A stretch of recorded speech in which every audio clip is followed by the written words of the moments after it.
I-air fry na natin to guys. Hinugasan ko na to kasi syempre straight from ano to eh. Straight from factory. Hindi natin alam yung alikabok. So, lalagyan ko na siya ng ilang piraso.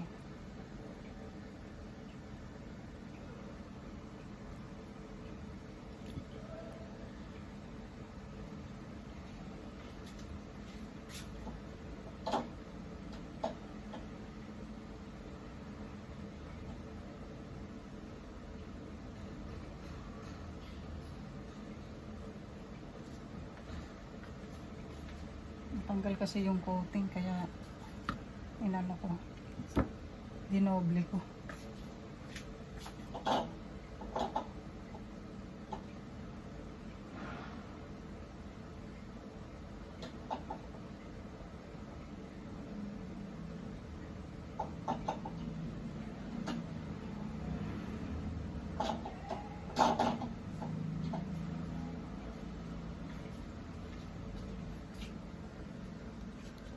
So, 8 piraso pala to. Tamang-tama 2 salang. Okay. Let's start it.